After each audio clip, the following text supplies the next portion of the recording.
Hey gang, Kevin here. That's how I'm supposed to start out every one now, I guess. I don't know. Taking off on a little impromptu road trip. I don't have class this weekend. Very rare occurrence. I should be home doing some projects, but I'm not. Because this is my, I'm aggravated with the world. I need to get away road trip. So, with that being said, I'm going to try to take you guys along. Don't know where I'm headed. Right now, GPS said I'm headed northeast. I'm in northeast Indiana, just kind of south of Indianapolis. No, I'm headed northeast in Indiana. I don't know what I just said, so I'll say it again. I'm just a little bit south of Indianapolis. In fact, I'm going to be going through Bloomington here in a little bit. Probably stop for lunch someplace there. Don't know. But I'll try to take you guys along on this road trip. I know I've promised you guys this in the past, and it hasn't happened. So, we'll see if I can do better this time. So, there might actually be more than one video a day. Sorry if I'm flooding the market. But anyway, come on along. Well, day one of the trip was uneventful. I made it to the first rest area on I-90 in Pennsylvania. And that's where I spent the night last night. So, here's my first tip for being a road warrior. A nomad, whatever it is. If you're not going to stay in established campgrounds and things like that, if you're going to stay at rest areas and box store parking lots and all those kind of things where you can usually get away with spending when you're on the road, here's my suggestion. Don't make a show of yourself, and nobody will bother you.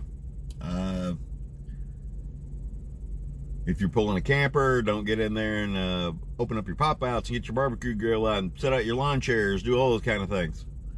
I usually find a nice level spot, kind of off to the side, you know, not right in front of the rest area building, like last night. I find it level enough where I don't have to do a lot of messing around. I pull into my spot, I go in the back, and I go to bed. That's the whole thing. If I'm going to eat before I get there, I usually stop at a gas station or something before and eat in their parking lot, and then get ready. I get the van ready and pull straight into the rest area and go to sleep. A lot of those places, I had a guy in a rest area in Virginia tell me one time, one of the caretakers there, one of the guys who worked there, they had the signs up that said no overnight parking. And I asked the guy, I said, "Hey, I'm gonna take a nap. How long can I stay for?" He goes, "You can stay as long as you want." I go, "What are you talking about?" I said, "You get signs that say no overnight parking." He goes, "That's just a rule." And I thought about it. And basically, a lot of those places put those no overnight parking signs up, so they've got a way to get rid of you if you make a spectacle out of yourself. So, I've never had the knock. People talk about getting the knock on the door that late at night. And I've never had that. So, I guess my strategy is working so far. Let's see where we can get to today. Talk to y'all later. Okay, we're hand holding. Finally made it to Lake Erie. Really sad how little of the lake you can actually get to from the shore side.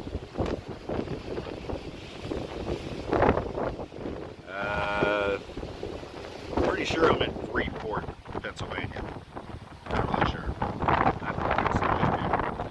But anyway, just thought I'd show you what's going on.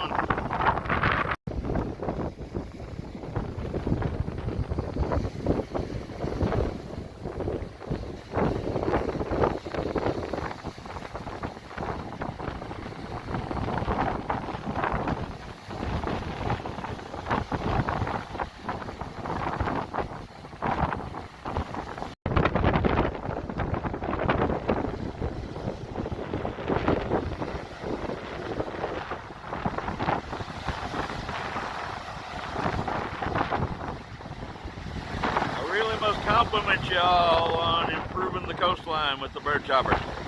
That's beautiful.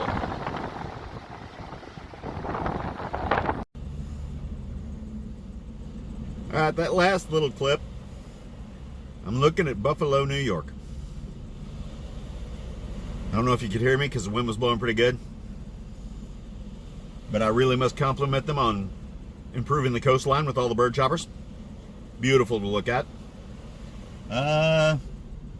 Getting ready to make a mistake by going through Buffalo, kind of along the coast, staying off the interstate to go around. Yes, I know it's a mistake, but I'm gonna do it anyway. And there was a comment made on my cigar and no whiskey talk last night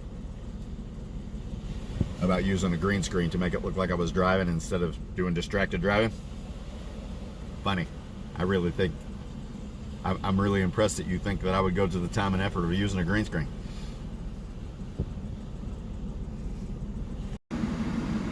Well, I can finally see Lake Ontario.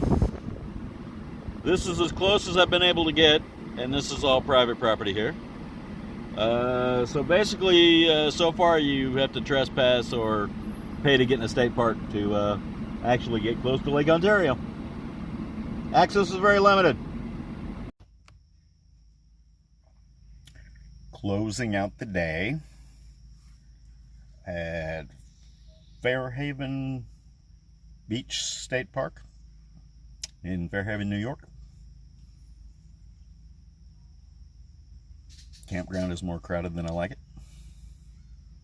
but it is what it is. Back tomorrow, folks.